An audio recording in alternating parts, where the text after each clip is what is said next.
Okay, ladies and gentlemen, thank you so much for coming today. My name is Yohani Paulo Imani in Swahili. I am one of the hosts. I have 5 people around us who does the who the organizers, and today I'm gonna be hosting an event where we have a special guest, Mr. Leonard Pennycook. From New York, I believe he's going to be talking to us about the Ethiopian World Federation and the history, the background of Ethiopian World Federation, plus the agenda of educating poverty in Africa. That's pretty much what we're going to be talking about today. Again, I do appreciate for each one of you who are with us today or tonight or this evening or already online and on Zoom and on YouTube Live. We do appreciate for you. Again, thank you so much for coming. This is the New Africa Network. The New Africa Network, it is an organization started by Africans and African diaspora to actually working towards to what we call an industry revolution in Africa especially. So thank you so much, ladies and gentlemen. Let me take this time to give microphone to the former president of Ethiopia World Federation, Mr. His Excellency Leonard Pennycook. Thank you. Microphone is to you, Mr. Leonard Pennycook. Thank you very much, my brother. Can you hear me? Yes, I hear you very well. Okay, thank you very much. And thanks to Ras Alula, who makes this possible. Thank you, Ras Alula. Yes, you're welcome, sir. Thank you for coming in tonight. Okay, you remember I'd asked you if you could forward what His Majesty had said so that we could start our conversation with that little slide where His Majesty just made a few words. Sure. Yeah, let me grab that. Just give me a second.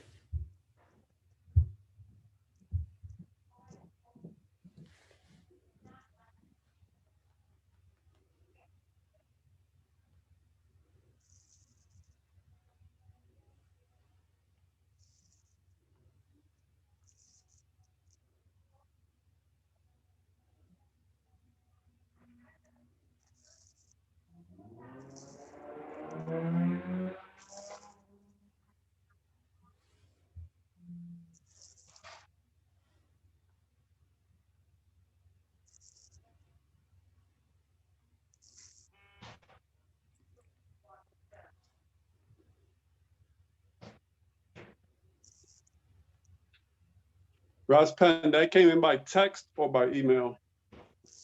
No, I think I sent it to you on WhatsApp. Yeah, I think that was by text.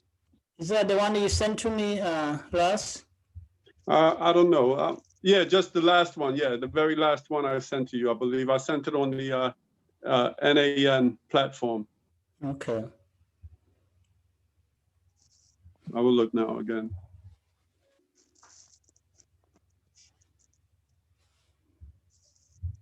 Yeah, I sent it on the NAN platform, strategic planning platform.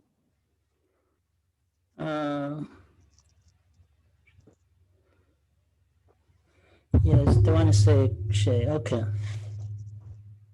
Is it the Facebook link? Yes. Okay, yeah, I know what you're talking about. Oh, is it the Facebook link? Yes. Yeah, but it came in on the WhatsApp, the strategic planning platform that we have. Is it the one that said, I am not only emperor of Africa, but I am of all Negroes everywhere, including those. The one I have is say that please consider to share this following scripture with. Oh, yeah, that's not it. Let Brother Jerome read it. Yeah, I just read it. Want me to read it again? Yeah, read it yes, again. Yes, my brother, please. It says, I am not only emperor of Africa, I am king of all Negroes everywhere, including those in the United States. Haile Selassie I, Chicago Defender, June 15, 1935. Okay, read my that brother. Again. Yeah, can you The whole read that thing? again? The whole Yes, the thing whole thing. Yes. says, I am not only emperor of Africa, I am king of all Negroes everywhere, including those in the United States. Says it's from Emperor Haile Selassie the First.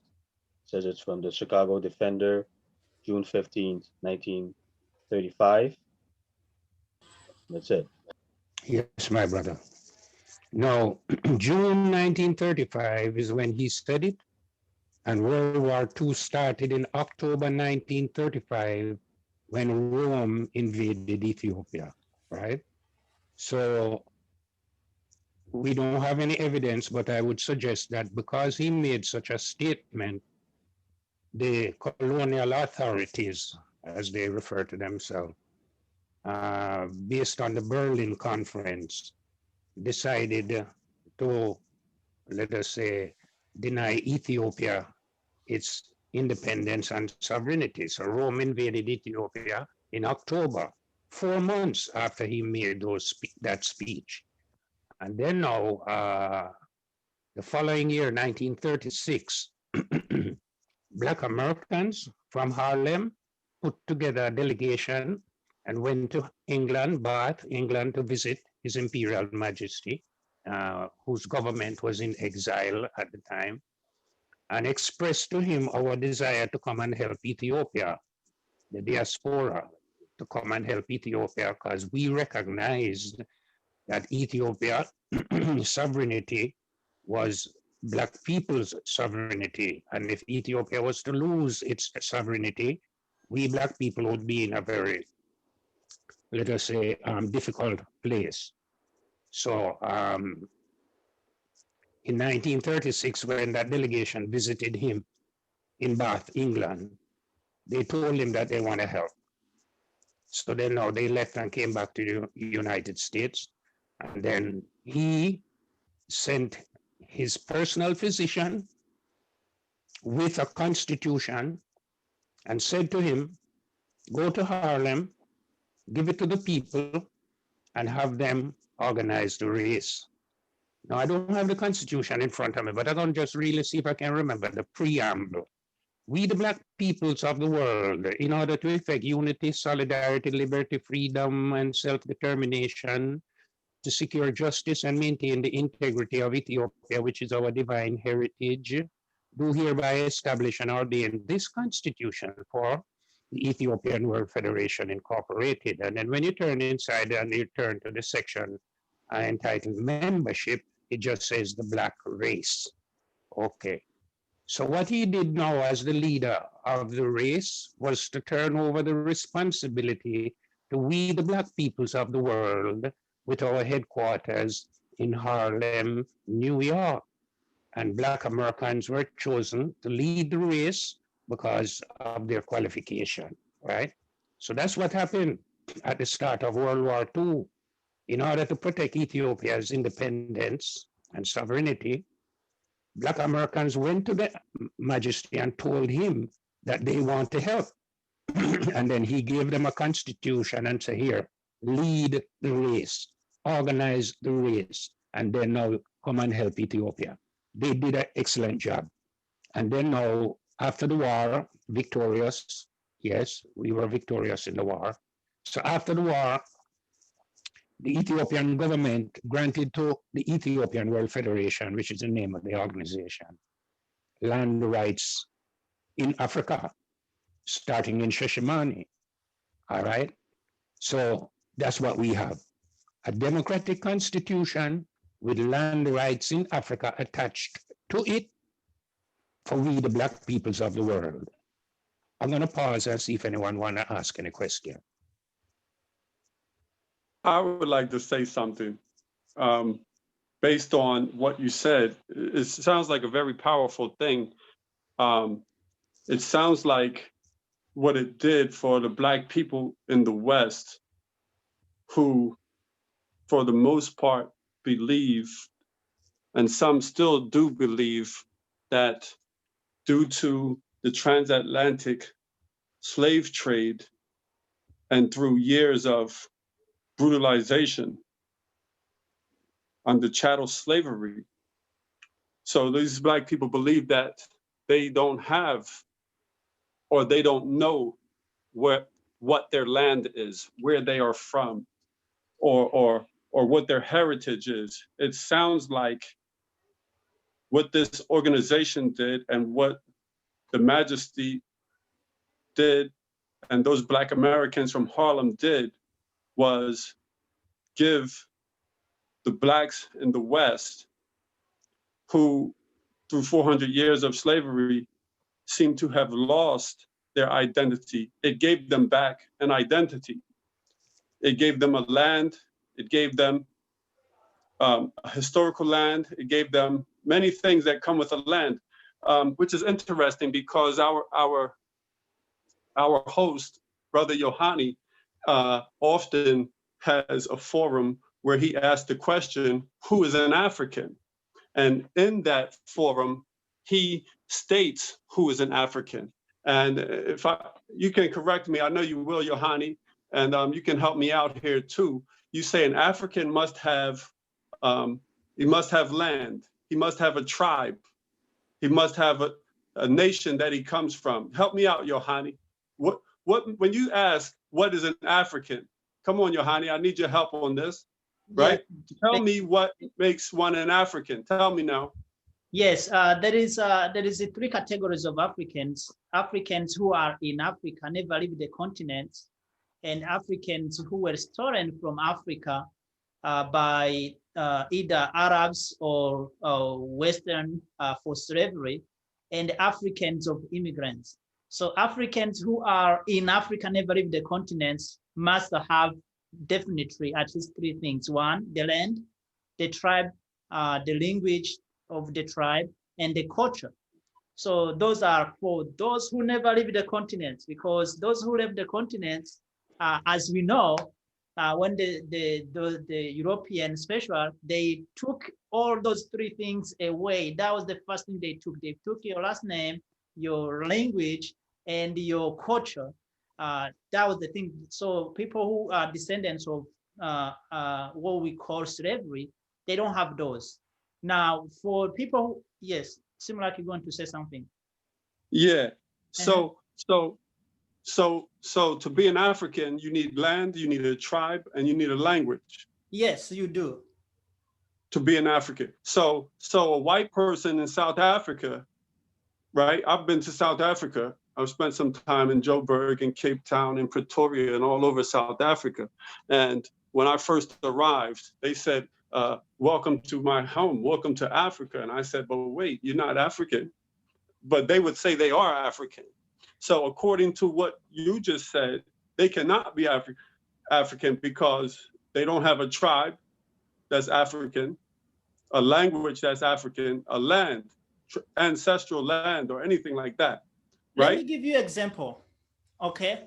Let's say you go in Tanzania and you meet someone from Wanyakyusa, that's a tribe.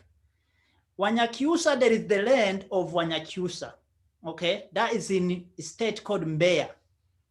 So the tribe is called Wanyakyusa, the language is Kinyakyusa, and the land is called Wanyakyusa land, and the last name, you're gonna hear like Mwakasege, Mwarigiga, Mwakaseure. You know, when you hear those Mwamwa, it means those are Wanyakyusa. So white people you see in Zimbabwe, in South Africa, they are not African because they don't have any of those. They don't have land. And the land they have, they steal from someone, definitely they may have some, but they don't have last name, they don't have language, they don't have culture as African culture at all. So they are not African. All right. All right, yeah, thank you. So according to Brother Pennycook now, the Blacks in the West who had it but lost it were re-granted that by the sovereignty of Africa. Is that true, Brother Pennycook? Is that what you're saying? Well, yeah, you kind of say more than I was thinking, but in reality, it's true. Yeah, the sovereignty of Africa was at stake, the whole continent. That's why he said, I'm not only the emperor of Africa. That's very significant, the emperor of Africa. He didn't say Ethiopia. So, and he went on to say, black people everywhere, I am their king. So he's telling you, he's the leader for the race. But of his own free will, he turned over that authority to we, the black peoples of the world, giving us a democratic constitution whereby we are Mhm. allowed to put in place the board of directors for the black race and have the headquarters established in Harlem, New York. I just want that to be crystal clear because we're going to move on. Okay? Anyone care to say anything or I should move on? Yeah, you can move on. Yeah, thank you. Oh, okay. So as I say, after the war, we, the black peoples of the world, were granted land in Africa, starting in Sheshimane. Now, a lot of things happened since then because we're talking about history, you know. The Constitution was promulgated, published, distributed in 1937. That is what, 83 years ago? Wow. And then now the land was given in 1948. That is what, 72 years ago? Wow, that's the Constitution, my brother. And it belongs to all black people in every language that we speak. That book should be translated into the language of the people and shared with them simply because it belongs to them, right? And we would like that knowledge to be secure on this platform today, that this document belongs to all of us. So we should take the time to even, let us say, peruse it, you know, read through it quickly. It's not a big book, pocket size, so you can really read it cover to cover in one sitting very easily, right? But I'm telling you, it is designed to unite the black race. Now, the land that is attached to it, right? We're going to get to that.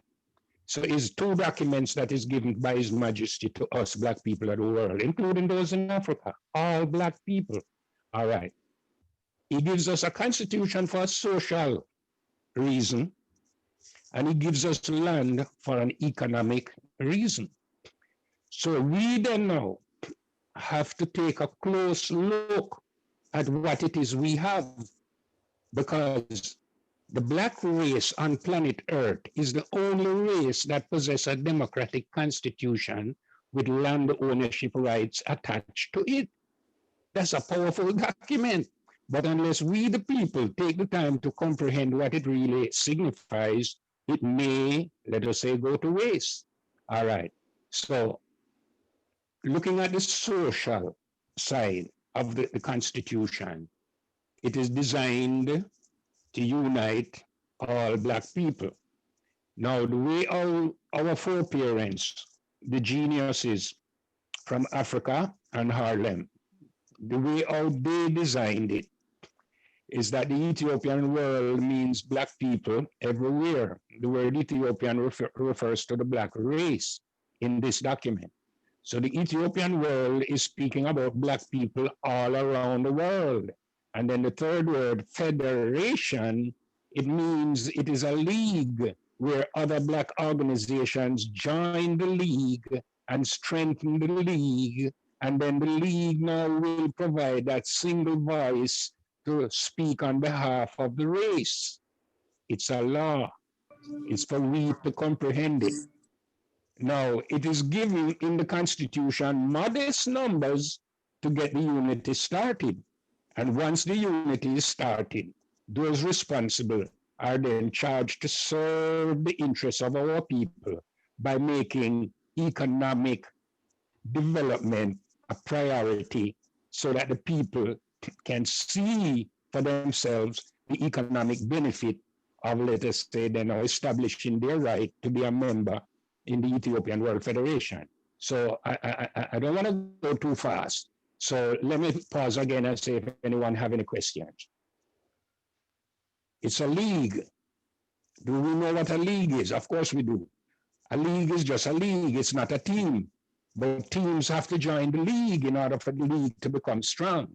So if all black organizations around the world who presently exist choose to be a member of the league, They will not lose any of their sovereignty or independence. No, they will not lose anything. They will continue to function just as they always have and do what they always do.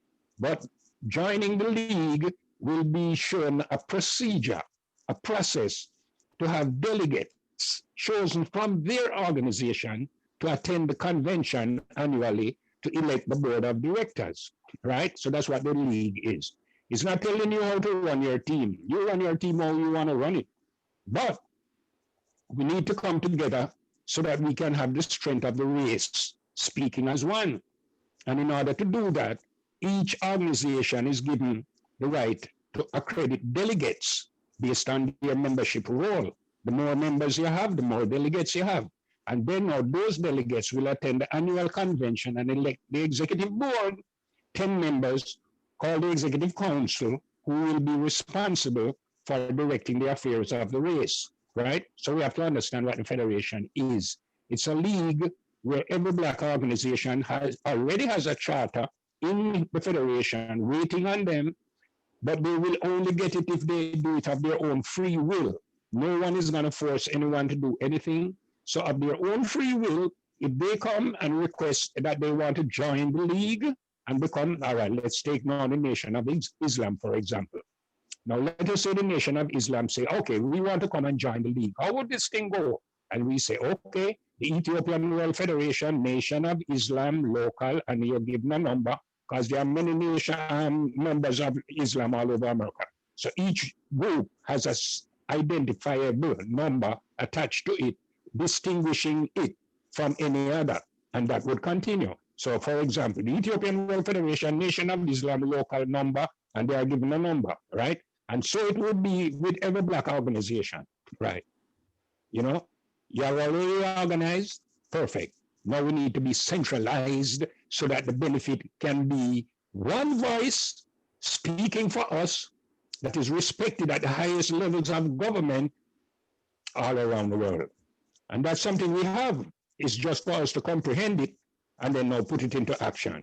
So let me pause again and see if anyone want to ask any questions. Yeah, thank you, Brother Penny Cook, for coming on our program this evening. This is Brother Eugene, and I'm highly aware of your work. And thank you, brother, for taking the time out. I know you're very busy, man, and to be able to share some of this dialogue and information with us here on the New Africa Network. We are with you 100%. Anything has to do with improving Black lives across the world. That's certainly what we are engaged in, being that we are here to unite brothers and sisters in the diaspora with brothers and sisters on the continent, the mother continent of Africa, land of the Black man and the Black woman.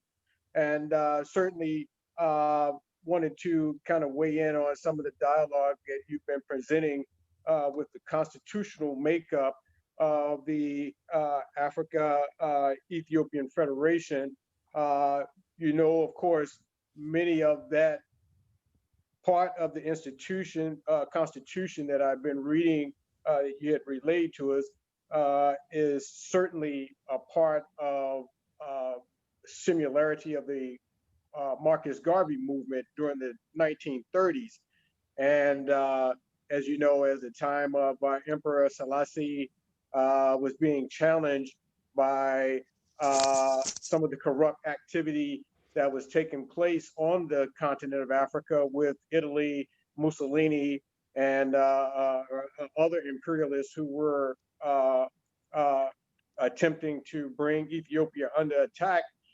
There were many African Americans who were engaged in the liberation or sort of making sure that Ethiopia stayed free from harm.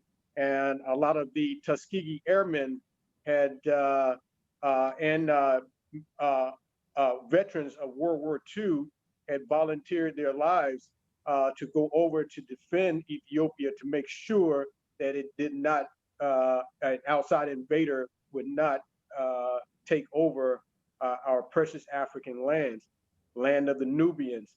And so with this, we see that the membership part of the Constitution itself, there are many African American organizations, such as the Black Panther organization, New Black Panther organization, which you are probably aware of, as well as some of the newcomers like the NFAC, and of course, a longtime organization, the Huey Newton Foundation, had been wanting to bridge the gap with our brothers and sisters by uniting with an outside country.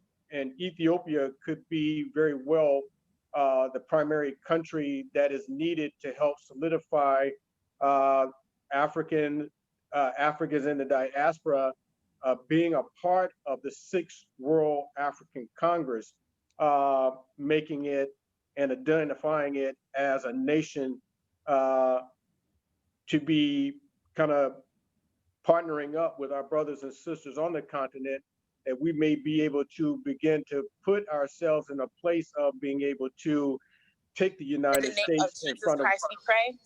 Amen. take the United States in front of world court. So I think this is a very important document that has been presented here from the Ethiopian Federation. And so how do you see this as being a catalyst to being able to move forward with some of the talk and construction of this institution? Do you think that we can form an alliance with the Ethiopian Federation to be able to make something like this happen right now in our day and time?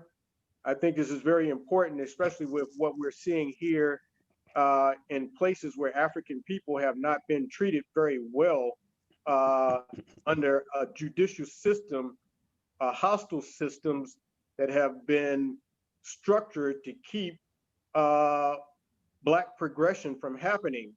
So how would you kind of rebuttal to that? I hope I haven't gone too deep with it, but just wanted to get your feel of forming the alliance with this federation, with what's already in place within the African American community here in the United States. Okay, my brother. Yes. And remembering that this organization comes from the loins of Black Americans, that's very important, very important. Why did His Majesty choose Black Americans? Because they are qualified. They are brilliant people. And with Black American at the head, the race can be improved. Now, listen to this. The way these geniuses devised it is that the Ethiopian World Federation is incorporated, which means it's a corporation, which means it should be operated as a corporation. Now, originally, this is what they did. They put together a board of advisors to go through all of the documents so that they can identify all of the, let us call it the paperwork requirement that the people themselves will have to engage in to be involved, the board of advisors. You know who was on that board? A. Philip Randolph. You know who else was on that board? Arthur Schomburg. Okay. So that board of advisors are experts in the field that are related to the organization. And when we look at our constitution, we see 10 what they call standing committees and 4 units. So those are 10 and 4, 14 departments in the constitution. So if we are able then now to identify experts in those 14 departments and have them sit on the board of advisors, they would be ideally suited to put the paperwork in place for each local to get involved. What is required, application forms, reporting forms, how to keep a meeting, all of the information, so that the people will be, let us say, instructed as to what to do. It's like you're telling your children, come on, let me show you how to do your homework. That's more effective than saying to your child, go do your homework, right? So that's how now we, board of advisors, I'm not one, but I'm just speaking on their behalf. the board of advisors, right? They then would be the parent who is then going to show the child how to operate. And that's very key. I'm telling you what they did originally, right?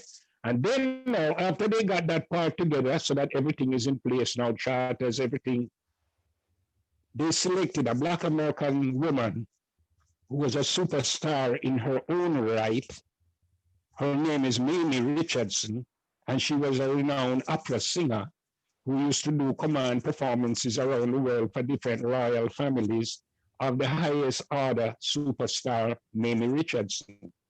So then now, when she went around the world to give the people the charter, they turned out in big numbers because they already knew who she was.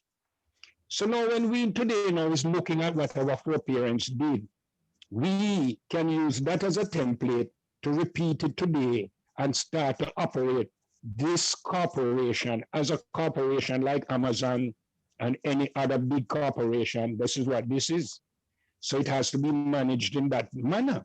And the first thing every corporation does is to put in place, they call it the logistic team, which is really the board of advisors, the ones who know each department in the corporation, know the requirements in the departments. So then now they are the ones now who will devise the day-to-day operation of the corporation. It's done all the time. We need to do it for this corporation called the Ethiopian World Federation and operate the race as a business. It's not difficult. If we today put, and we can put in place that board of advisors because we, the grassroots who presently represent, we have done a lot of research and uncovered a lot of the information that would be useful so that when our professionals come to sit with us, they might be pleasantly surprised at how much information we have available for them. It's like their work will become so easy because most of it has already been done, right? So that now the board of advisors is important because we need to identify the paperwork necessary for the people to get involved. Okay. Now, once that is done, paperwork in place, the people now, they are involved. Yeah. Can you hear? Are you there? Yeah. Okay. Yeah, right. You know, the organizer, which would be the international superstar. So if we bring it to today, we can use a name just for example, right? I just hope they don't really be offended that we use their name. But just for argument's sake, to demonstrate the point today, what we're talking about. All right, the board of advisors are in place. They put all of the paperwork in place. So now the international organizer will have what they need to go and meet with the people.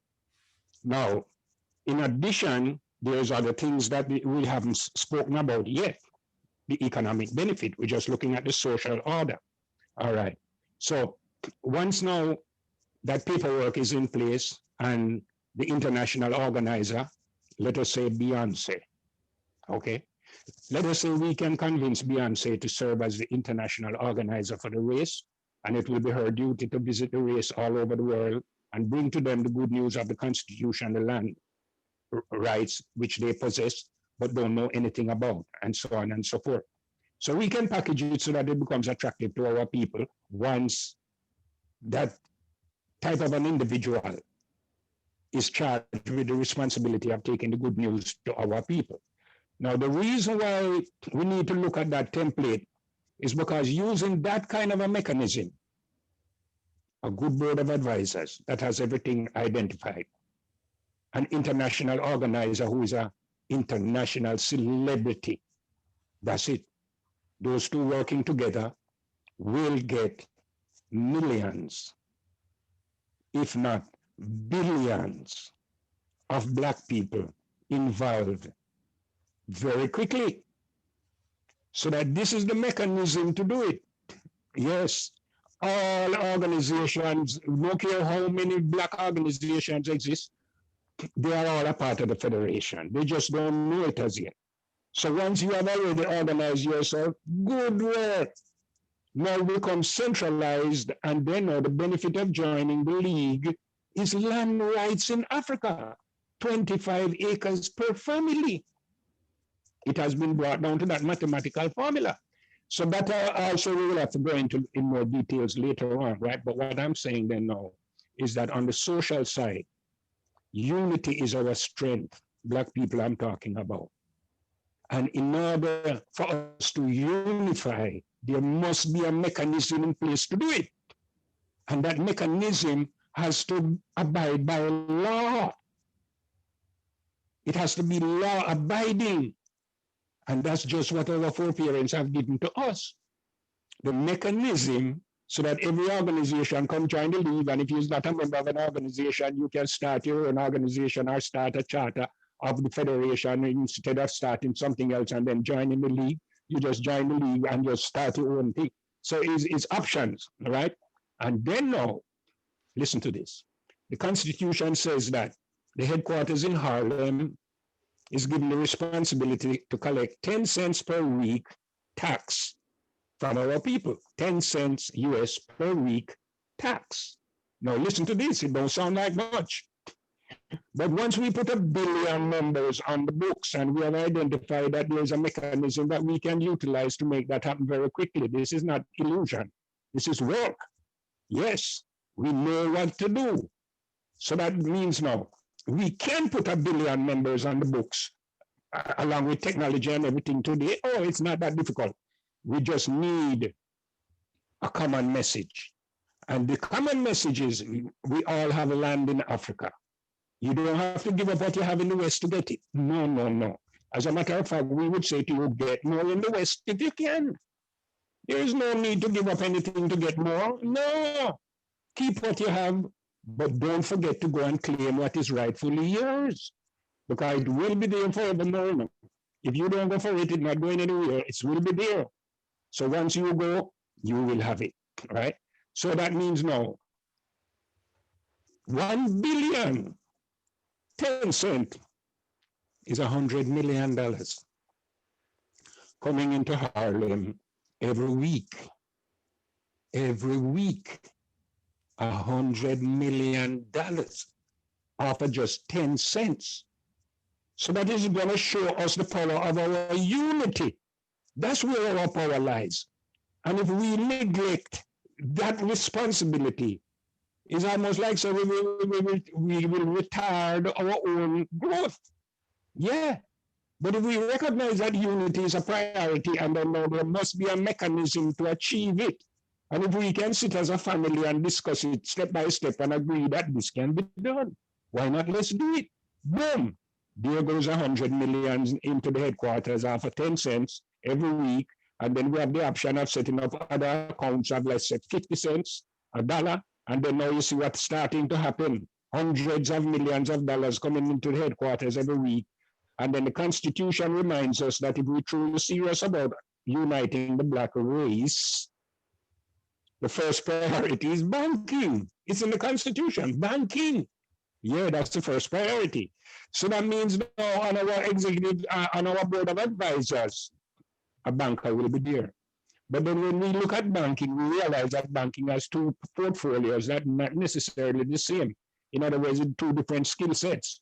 One portfolio is called commercial banking, which we all know about, personal banking, business banking, and so on and so forth. But then there's another aspect of banking called investment banking that we don't know as much as we should about that aspect of banking. So our board of advisors will have both the commercial and the investor bankers sitting on the board so that we will be able to identify all of the options available to us. Now, that $100 million a week will give the bank resources to invest. And then now, the investment must have a return on it. It must be moral and it must be legal, right? Those things we require, right? So what I'm saying, my brother, this mechanism that is given to us, if we comprehend it, it makes things very simple, and then we can get to work and be busy about our work and not be, let us say, swayed by the distractions, which are many, right? So let me pause right here and see if anyone has any questions, right? It's all about that 1 billion members on the books so that we have 100 million coming into Harlem every week. Let's do it. Thank you so much. I would like to ask you a few questions. Let me get my headphones. I want to make sure that you hear me. Yeah, the first question is about the land. What land are you talking about? Okay, that's a good question. The land grant in Sheshimane is referred to as belonging to we, the black peoples of the world. That's how the government has it. All right. Now, it was 500 acres, but most ones are not aware that it came with a clause. The clause said, once this is occupied, more is available. Okay. So we don't know, as this new generation of grassroots being elevated to these positions because of our, let us say, research and what we have uncovered. Right. Yeah. We now have the opportunity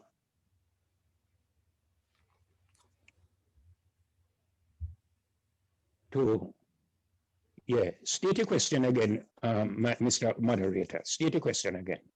I want to be sure I answer it. Yeah, I was asking about The land in Sheshimane, right? Okay, so it's 500 acres in the history books, but the clause is there, more is available.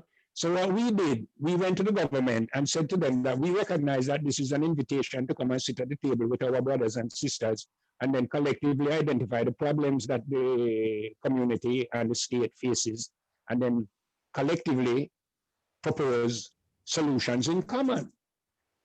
That's how we recognize it. We didn't see it as 500 acres to build a fence around. We saw it as an invitation to come and sit at the table with our brothers and sisters at home and find out what are their problems and how we can work together to solve it.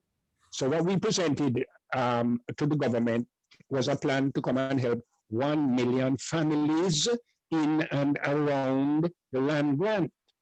It has been accepted by the Ethiopian government. 1 million families in and around the land grant. So that's what it has given us the opportunity to do. Think big, look big, help the people. Don't just think about the 500 acres belonging to you and build a fence around it. You might be fencing out the continent. It's better you recognize the opportunity that it presents for you to sit with the community and become a part of the community and work on the problems of the community so that then now you can be a part of the solution. Right. So that is what we have presented to the Ethiopian government, a million family plan for the land grant, and they have accepted it. But listen to this. Previously, Rastas in Jamaica went to the government of Jamaica and said, send us home. And after some big negotiation with the University of the West Indies, the government finally agreed to send us to Africa in 1961 to go and explore repatriation with the African states. They visited 5 countries, Ethiopia, Nigeria, Ghana, Sierra Leone, and Liberia, 5 of them. Now, the government of Jamaica published a report, and that report is available. We have it in the email format that we can send it to you if you request it. In that report, each one of those 5 African states all said the same thing. Land is not a problem. 25 acres per family, that is good. Yeah. We want our people to come home. All 5 of them, you know. Yeah. So that's not a problem. It's not the land. It's our ability to manage the land for the benefit of all concerned, not the least of which is the indigenous people. Yes, our care must be for our continent and its people before we even care for ourselves. And so this is the opportunity that's given to us with these documents, constitution and land rights. We can now sit at the highest levels of government, speak to the government, tell them our intention, and then now have them say to us, that's beautiful. You're going to need a budget to move it to the next level. So when you get the budget, come back and let us know, work together, sign the agreement, and get busy. So land is in Africa for all of us, my brother. It just has to be managed. And the example started in Sheshimane by His Imperial Majesty. It has already spread to Liberia, Sierra Leone, Nigeria, and Ghana. They have it in the records. But you know, it is possible that today's government know little to nothing about it, you know, because almost a generation ago. But we are only too happy to remind them of what they have committed themselves to. And then we are here to make it a reality, profitable to all. Thank you so much. Now, you mentioned about Ethiopian World Federation, which is an organization that's very, very old.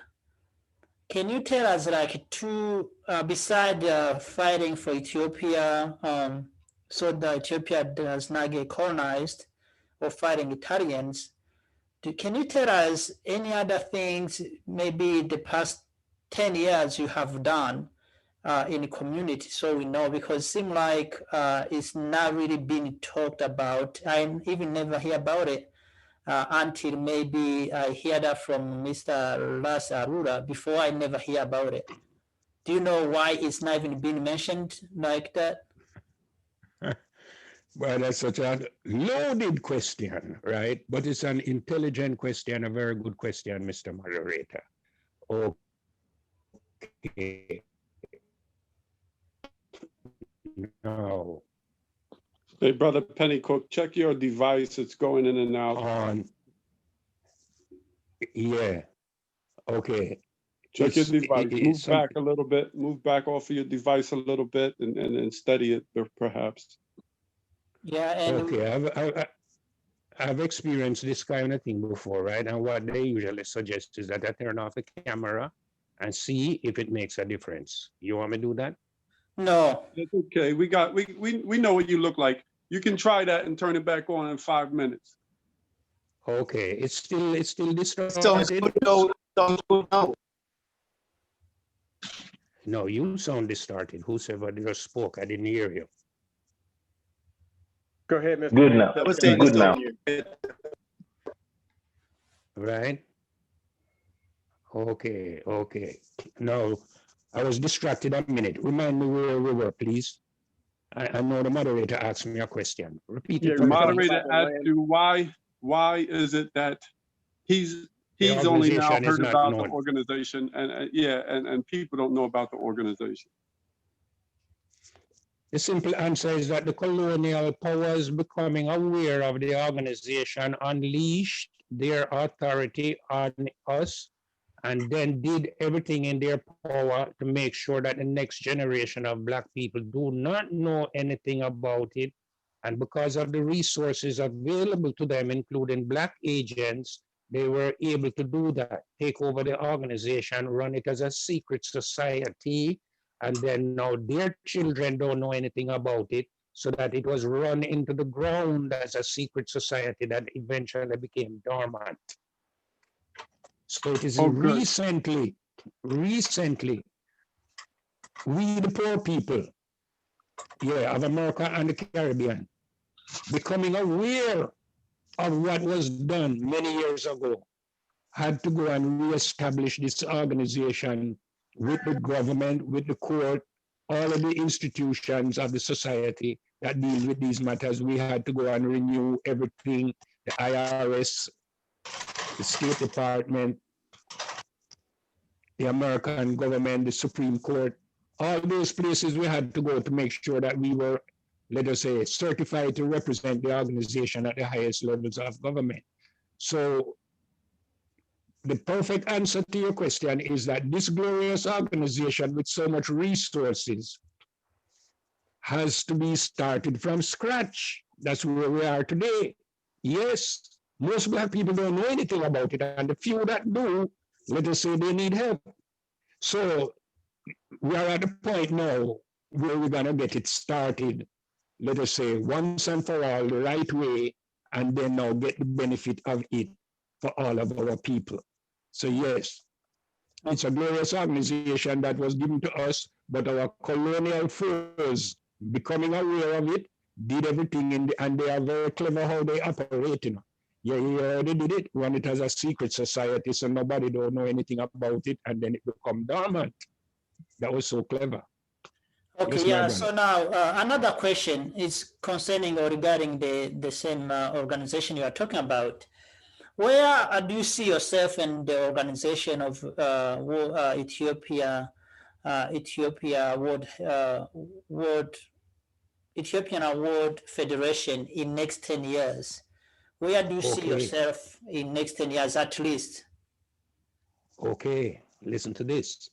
We have the paperwork in place right now to hire our team of scientists, right? And where we plan to do it is to hire the scientists from the state where the work is being done. So since the model project is in Sheshimane, we will be hiring Ethiopian scientists, right? And we have specific scientists, urban planner to head the delegation, architect, civil engineer, environmentalist, and a social scientist, 5 of them. So now we're at the point now where we need to hire, commission those 5 scientists to come and do the necessary surveys, reports, and designs to improve the infrastructure in and around Sheshimane. What does that mean? Water management, electric management, transportation, road network for the million families in and around Sheshimane. That's where we are right now. So if you ask me where we plan to be in 10 years, I would say that project would have been completed and we would have been in Ghana, where now we also have land rights from the government, the Ethiopian World Federation I'm talking about. So they are online to be the second project. And then now South Africa and everywhere else. And then now it can all be happening simultaneously, as now the evidence will be there of what it is can be produced when the diaspora and the continent work very closely together. They can produce unparalleled results. So that this model in Sheshimane for the million families is our model. Once it has been completed, then now we can show it to the Africa Union, which is just up the road, and say to each state, we would like the opportunity to come and help in your state to accomplish the same thing, right? So in 10 years, Yes. wow, the whole continent of Africa could be buzzing based on what we're talking about. This is real, and we're gonna get busy. Trust me when I tell you. Yeah. So the whole continent can be transformed in 10 years. Yeah, we can be a superpower. Yeah, yeah, yeah. Okay, yeah, thank you. Thank you so much. Brother Eugene, it seems like you wanna grab microphone. You are muted, you can't hear you. Sorry about that.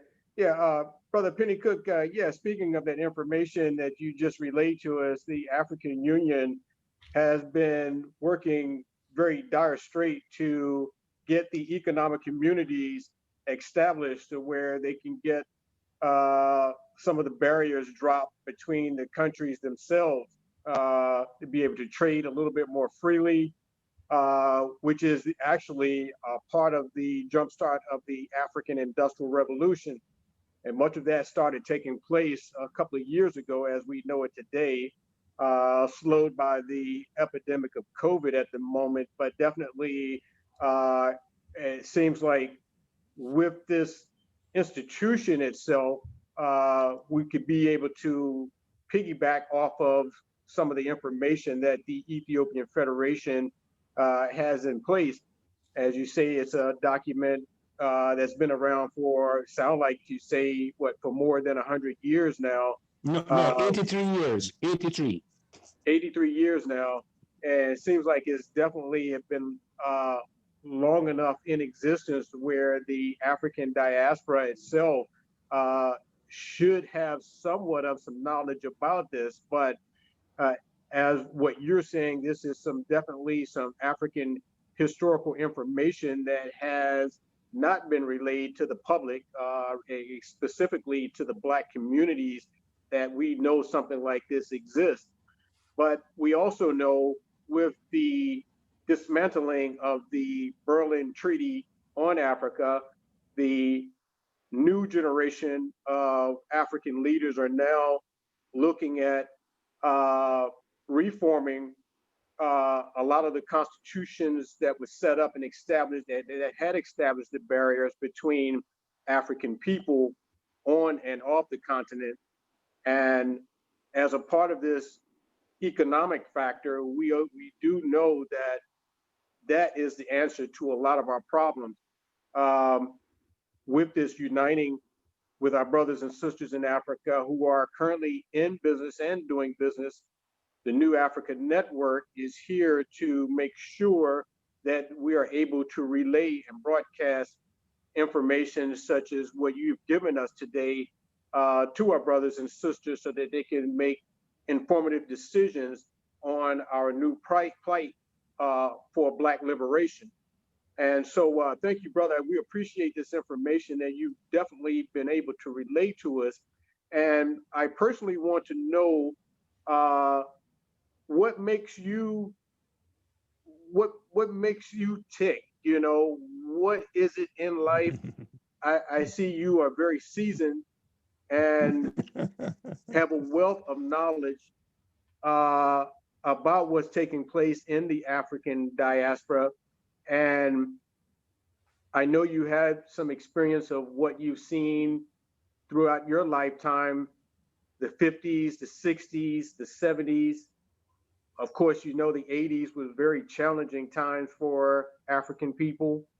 And as you are looking at today's uh, picture play out, where do you see Black people moving towards? I mean, do you see that, are we improving from what you can see, or are we still kind of stuck in a limbo situation? And I'm just asking you this personally to see, uh, to gain some wisdom from you, brother. No, what you're saying, my brother, there's a lot of evidence in the news where brilliant African children are so advanced in the sciences that they are doing that Europe is now hiring them to come and teach European children. Young African children, I'm telling you about, are so advanced in their science. So what we are saying then, no, we have it. We don't really even have to prove that to anyone. But listen to this. The economic order that the world now has is called capitalism and communism. And when you say communism, it seems as if they have embraced capitalism. All right, that's the reality. Is there an alternative? Okay, Africa says yes. In Ethiopia, the model plan is to give each family in the million families their own house on 1 hectare of land where a garden is designed to feed the occupants of the house. Let me repeat that again. The plan that's on the table calls for 1 million houses on 1 million hectares and 1 million gardens around the million houses, so that every family is given the same thing. A house and garden on 1 hectare of land, that is your birthright. In Ethiopia, we are talking about, yeah. Now, we are able to do that in Ethiopia simply because Ethiopia has outlawed buying and selling of the land. I don't know if that exists anywhere else on the continent, but I know in Ethiopia it's illegal to buy and sell land. The law says land belongs to the citizens equally, 25 acres per family. That's the law. So that law is so lovely and embracing. It allows us now to show Black people the alternative to capitalism and communism. Our heritage in Africa say we should share the land with each other and Well, help each other to achieve. tell me this, brother Penny Cook. I don't mean to cut you off, but you know that Ethiopia itself have a little political strife with its own indigenous people of the land. And we know that there's been some land disputes over the years. So when you speak of the diaspora wanting to come in based on some concepts that may have been placed more than 80 years ago, that may be a conflict of interest with those people that should be given precedent to be able to access that land based on their ancestral rights as well.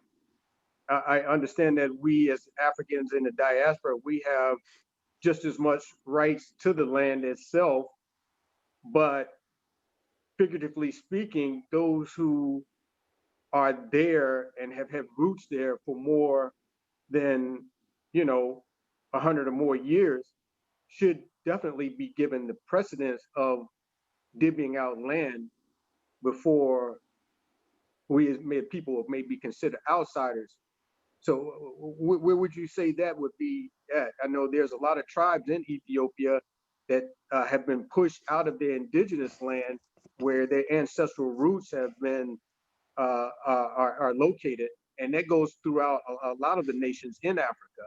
You know, you have foreigners coming in and buying up the land, and the indigenous people, sometimes doesn't get an opportunity to be able to get the access to those resources as they should. So, you know, I'm just kind of perplexed a little bit on, you know, when we start speaking about divvying out assets. Uh, Certainly, the African diaspora can play a very big and dynamic role in helping to bankroll Africa from one level to the next. But then when you start talking about people who have not been there and challenged with a lot of the experiences that nations go through from developing itself, certainly there will be some question marks there. So I want to just get a feel from you about that. You know, I know a lot of Okay. people will have some questions around that. Go ahead, brother Okay. Ronnie. Let's hear what you got Okay. to say about that. I'm sure you got something to say about that. Okay, the Million Family Plan, 90% indigenous, 10% diaspora. Wait a minute. So you saying the Million Family Plan, the plan is 1 million families, including like the 10 families that are on this conversation right now, right? Right, 1 million families right. get 1 hectare. 1 million families, 1 million hectares. Yeah, 90% are for the indigenous people of the land. And yes. all right, so because the brother Eugene was just saying, you know, it was a very good question he asked about, you know, diaspora coming home and land rights and everything like that. So yeah, so go ahead. I'll let you go ahead on this because it sounds really interesting.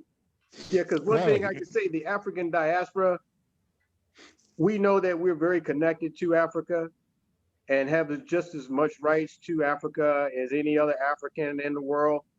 But at the same time, too, we don't want to infringe on our brothers and sisters who are indigenous to that land, because then it becomes a conflict of interest where we're not uniting ourselves. It's a continued divide.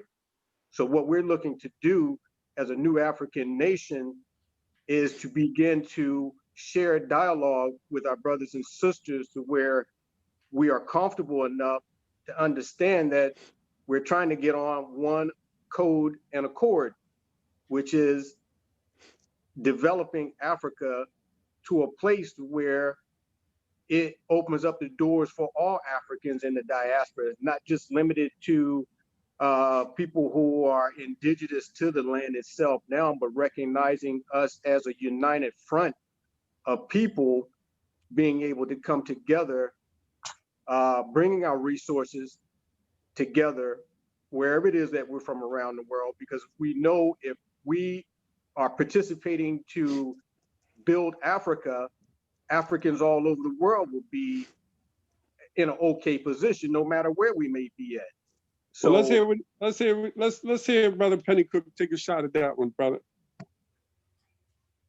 Okay. I understand the concern, and it's quite legitimate, because how can you go to a place and care for yourself and not the people who are there? That makes no sense. So we as the grassroots, we don't really suffer from things like that. We recognize what is there and what we should do to really, let us say, avoid problems. So 90%, meaning 900,000 families are indigenous Ethiopians, or Oromo, for the most part. Yes, they will benefit from this development plan. And 10%, which is 100,000 diaspora families, are in the plan. So we then now gonna have to get busy identifying 100,000 diaspora families just for this plan alone. Yeah. So it's a work in progress, but your concern has been addressed in the numbers, because that 90% to 10% is designed to assimilate the 10% into the 90. It's not possible for the 10% to have that 90% is assimilate into them. No, that's not even possible. And then the goal is for the 10% to assimilate into the 90%, becoming the people, not distinct and separate. No, no, no. You are now a part of the people. You live with them, you speak with them, you do everything with them, and after a while, you are them. Someone coming from outside wouldn't know the difference. So all those things are given into consideration for the scientific plan that has been presented. Yes, because we understand that there have been plans previously, Sierra Leone by the British, Liberia by the Americans, who focused on those who are coming home and not on the indigenous people, which led to, in Liberia, it led to a civil war. And then in Sierra Leone, it just never got going because you don't care for the indigenous people. That's the colonial mind thinking. But we are not colonial inspired. We are inspired by Ethiopia. And Ethiopia says, care for the people. So this plan demonstrates that clearly. This is all about the people who are there. And the 10% of us, yes, we will come in. And then when we go to the next plan, which is in Ghana, it might be 80% indigenous and 20% diaspora, depending on how much we have to speed up the migration, immigration, repatriation issue.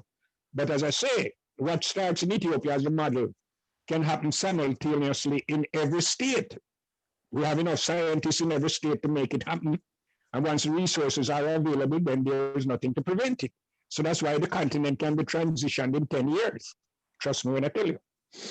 I don't know if I answered the question.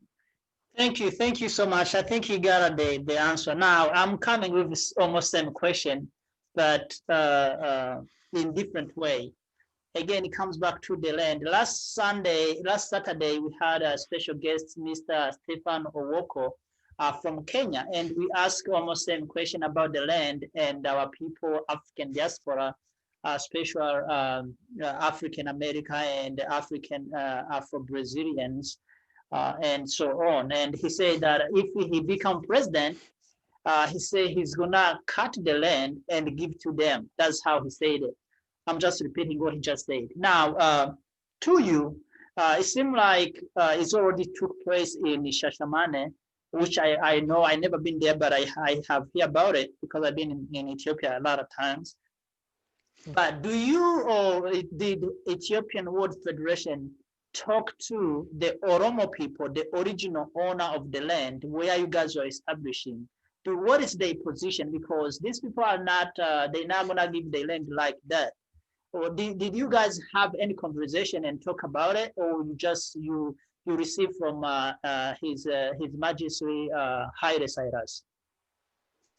Well, I wouldn't recommend anyone speaking on these terms publicly unless you consult with the Ethiopian government. I would not recommend that.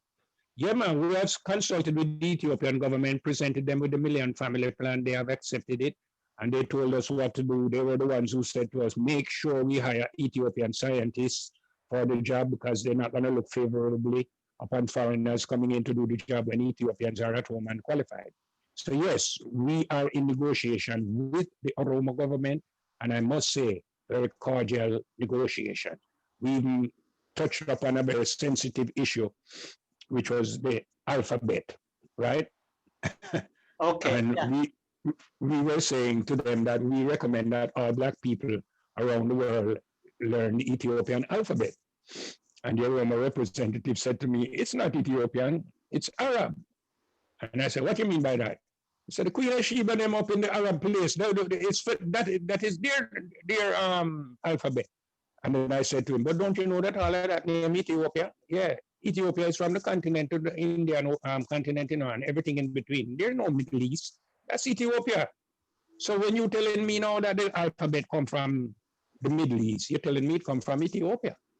You know, him said to me, say, you know, I will have to get an Oromo professor of language to come and talk to you, all right?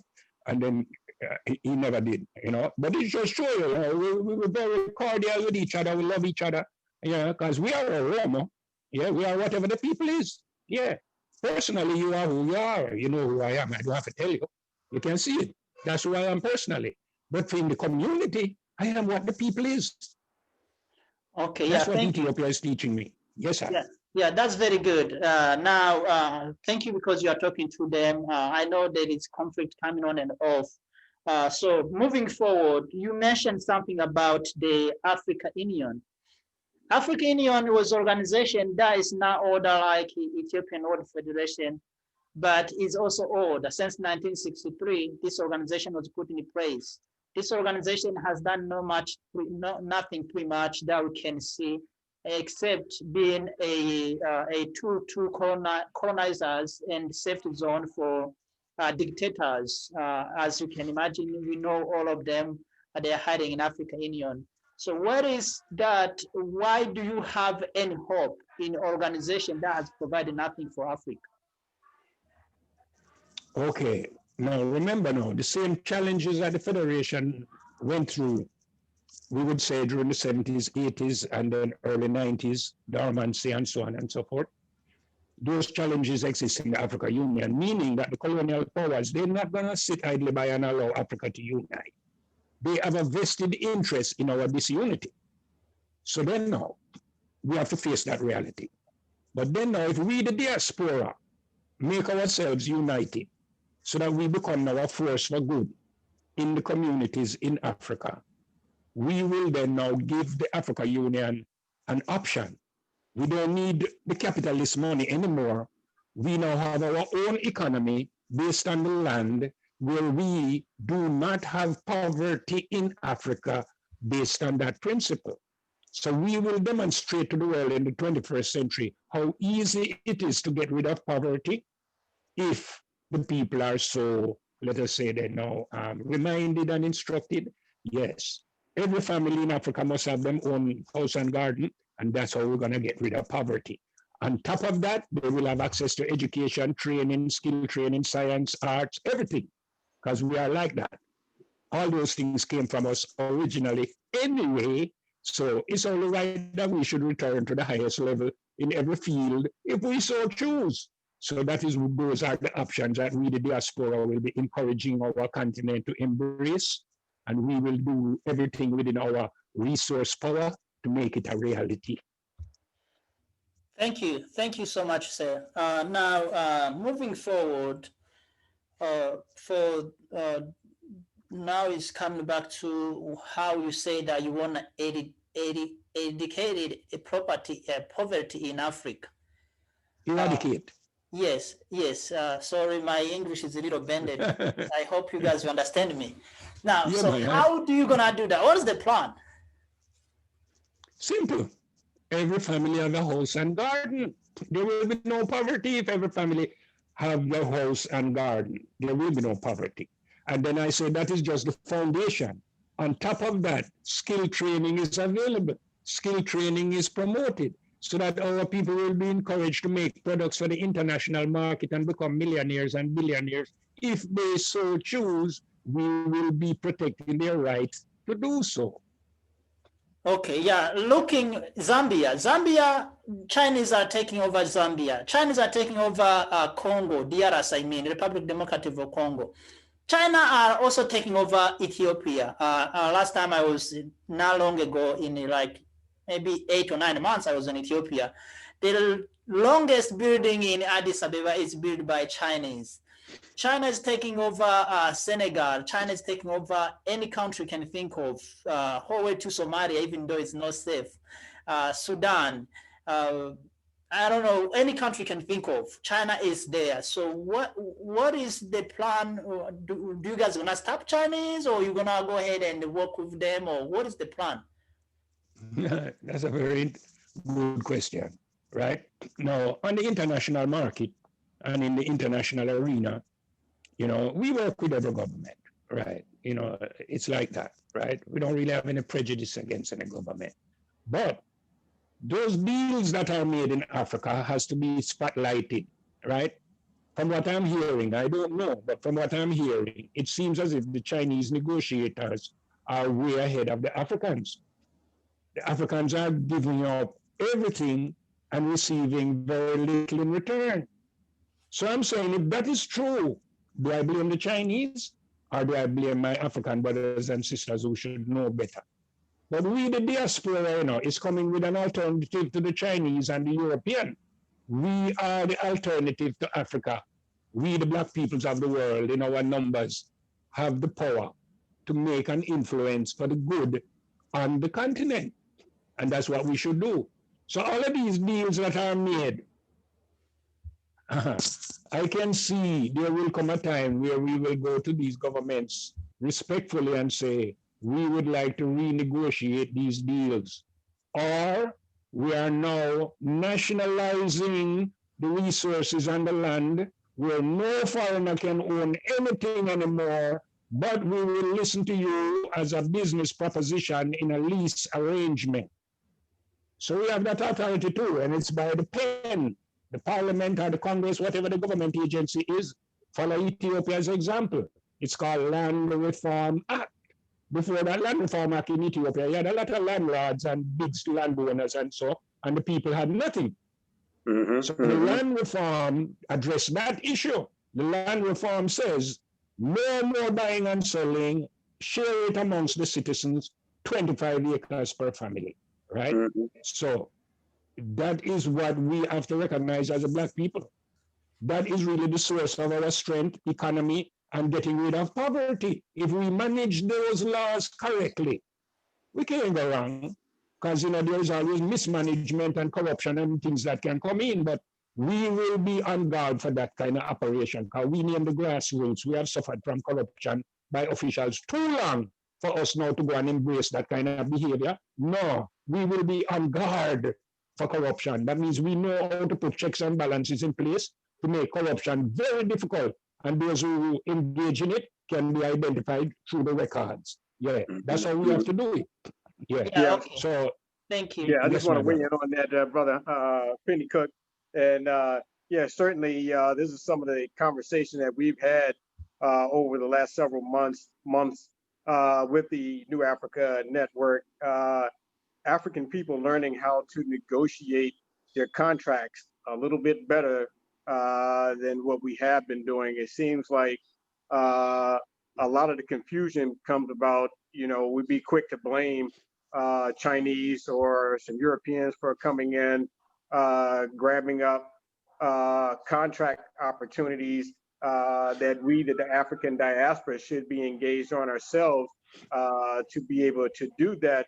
But when you get into trying to figure out why a country like China, why are they in Africa? And matter of fact, they're not in just Africa, they're pretty much all over the world these days doing a lot of construction, building up and getting interest in where their people exist.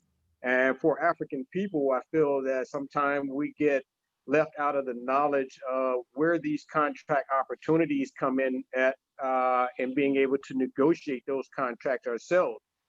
The African community here in the United States alone, 35, maybe 40 million Africans living here in the United States have a GDP $3.5 trillion.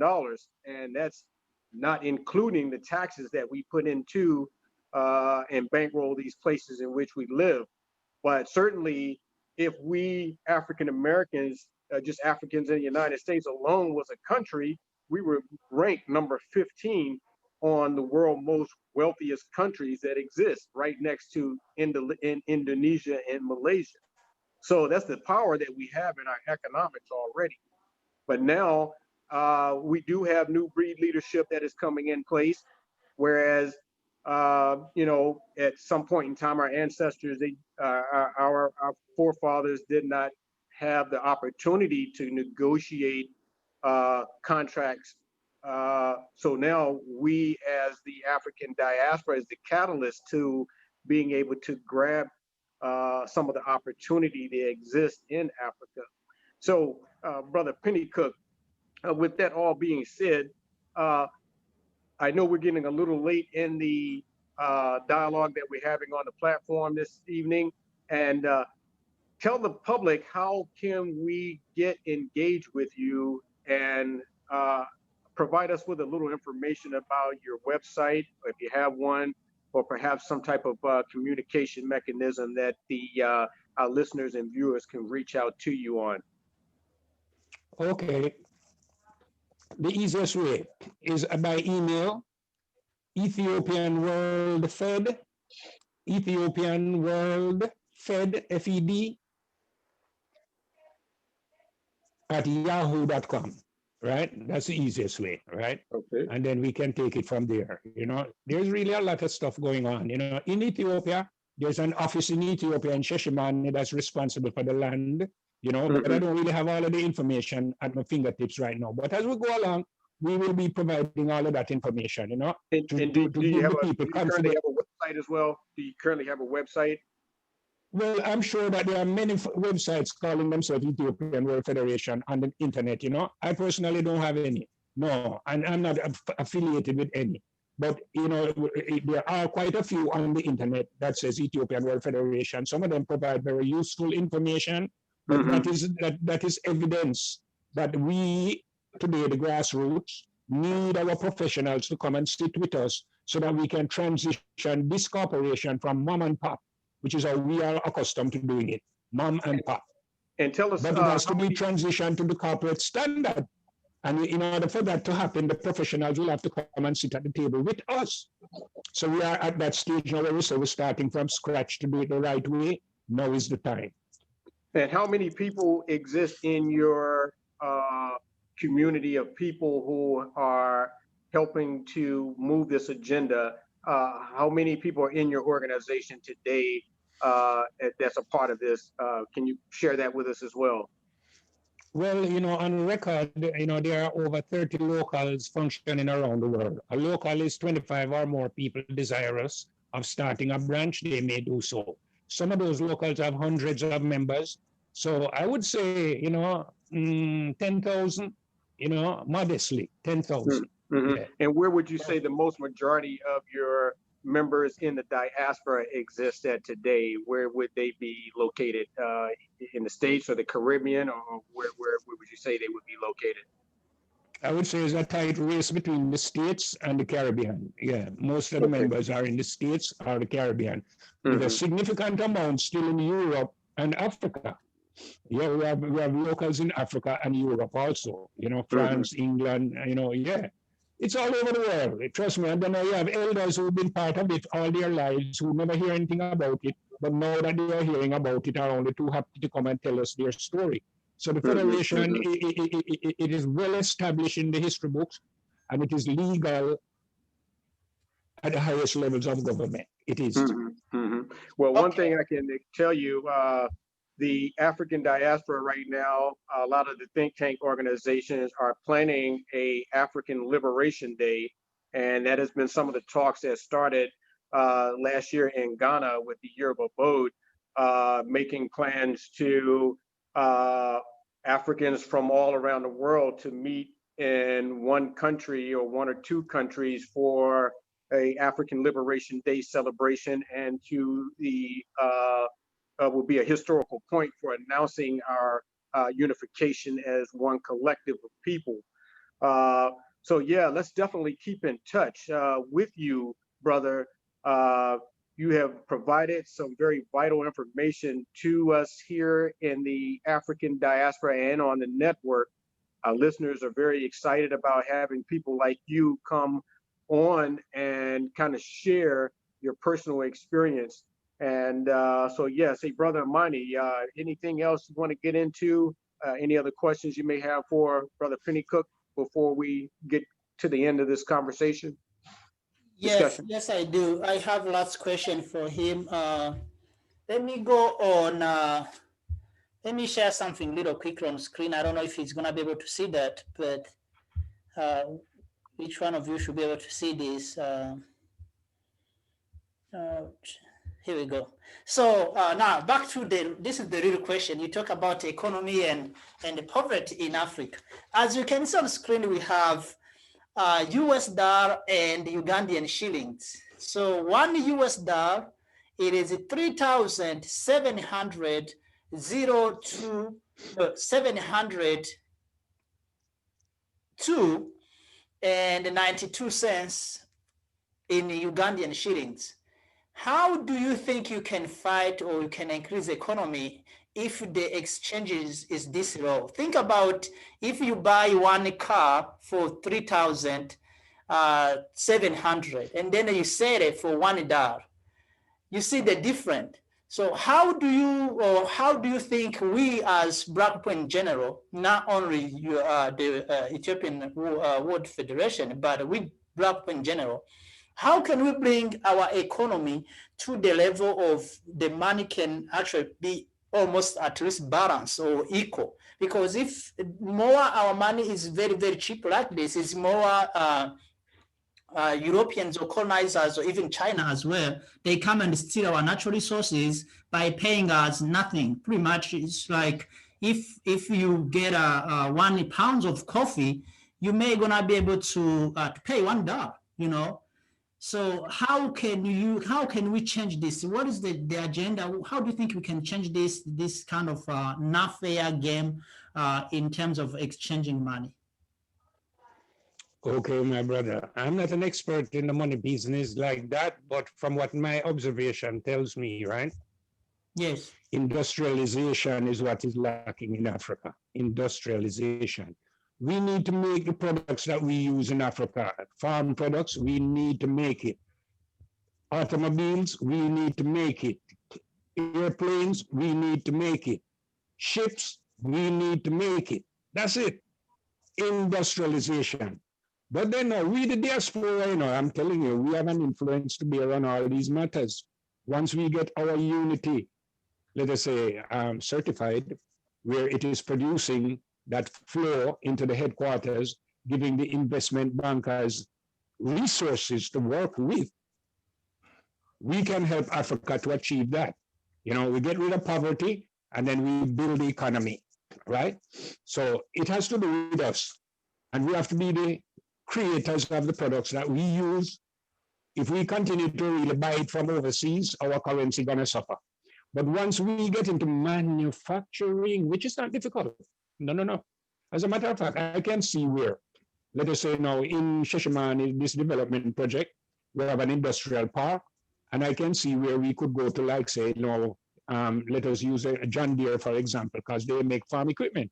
So we would like to have some farm equipment in the Federation. So we go to John Deere and we say to John Deere, hey, John Deere, donate some farming equipment to the Federation, right? And then now consider this, establishing a factory of John Deere in Ethiopia to sell products in Africa. And we in Ethiopia are going to be partners with you, John Deere in Africa. You willing to do that? Boom. We have options that we're not exploring. And we, the diaspora, we quite familiar with all these things. So we are only too happy to bring our, let us say, influence to bear on these matters, always remaining positive and never desiring to be disrespectful to anyone. No, we don't need to do that. Okay, thank you. Finally, now tell us about the national language. We believe and we are pushing the idea of African official language or African common language. Will you support the idea of Swahili? Of course, but I would say Swahili should consider recording the language in the Fidel. Use the Fidel to record Swahili, and then now we're really on top. Okay. Anyone has a question for Mr. I would like to say something, please. Blessings and love. I came late to the start of this meeting. I'm glad to have heard some of it. Brother Pennycook, greetings and one love.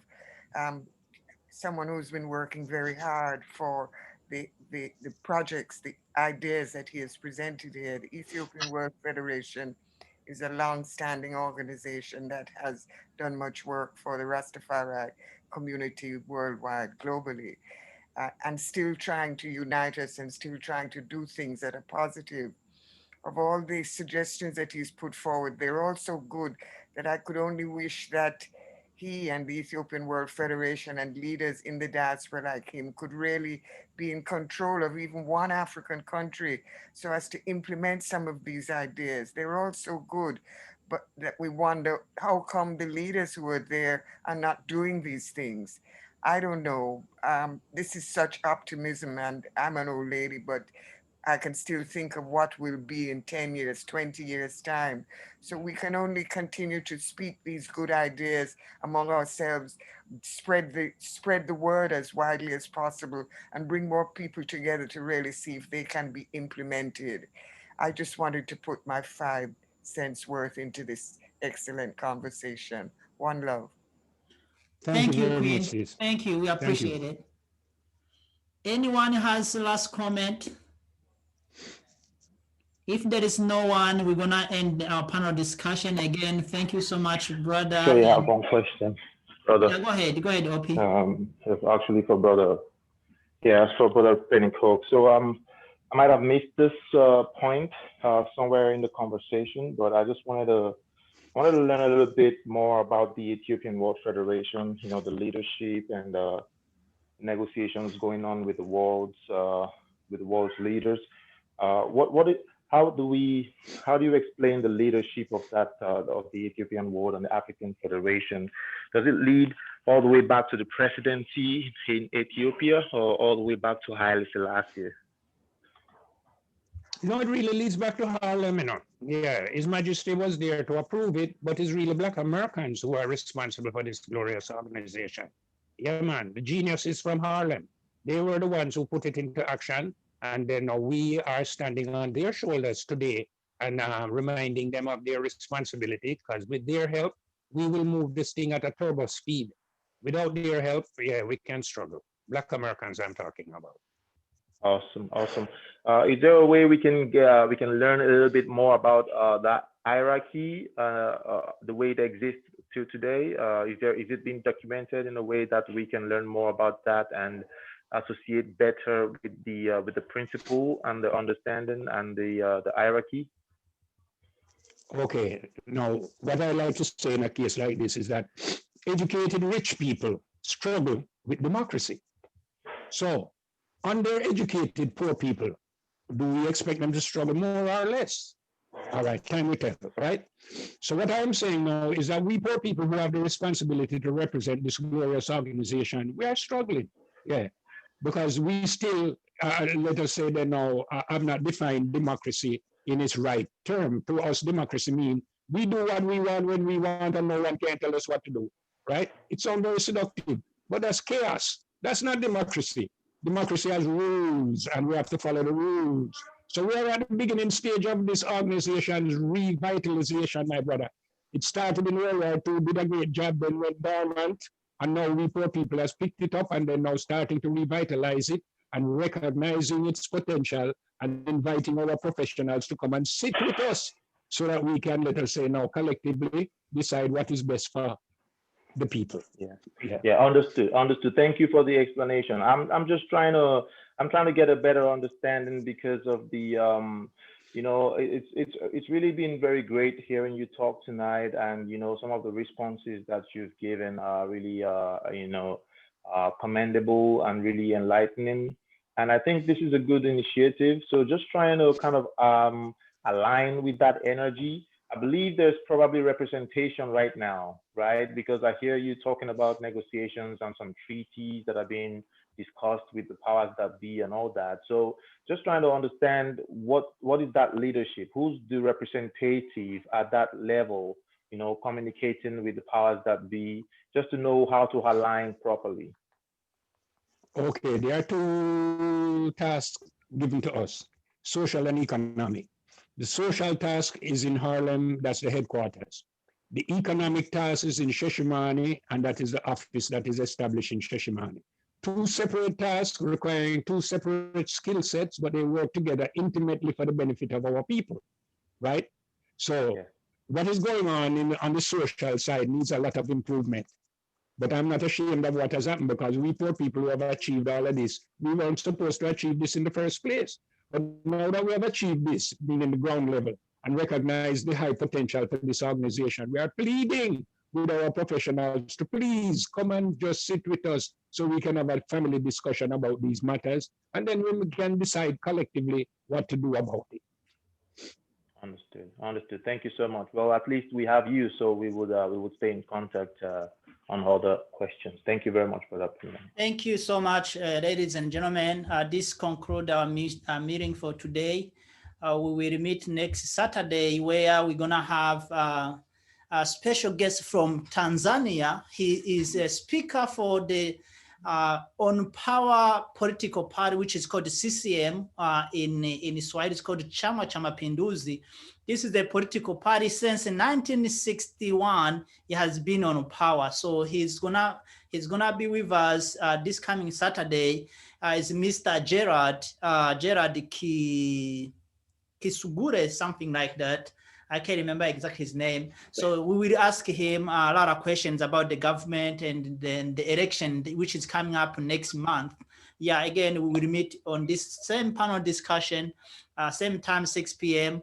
And if there is anyone who need assistance to join us, please let us know. Also, I send the link for our WhatsApp group. You can always catch up on our WhatsApp group. Again, our special guest, Mr. Leonard Pennycook. Thank you so much, President, for coming with us. And we appreciate for each one of you who attend our panel discussion today. The panel discussion, after is edited, will be on YouTube. For now, we are using Africans United Business YouTube channel. Thank you and have a nice weekend. I love you. One peace and one love. Thank you, brother. Peace and love, family. One Peace love, and love, brothers. family. One love. Peace and Yes, brothers. my Peace brother. and love, brothers and sisters. Have a great One weekend. love. One Thanks, love. brother Penny Yes, Cook. sir. Thanks, Ross Penny Cook. Thank you, brother coming Ross, together. for bringing him on today for today's show, brother. That's what's up. That's Right. what's up. Blame Rasalula. He's to blame. Yeah, that's what's up. That's our brother right there. That's our You sound brother. like my wife. Peace and That blessings. strong queen, One right? love. One love. Yes, my Everybody have brother. a good week. One One love. love. One love.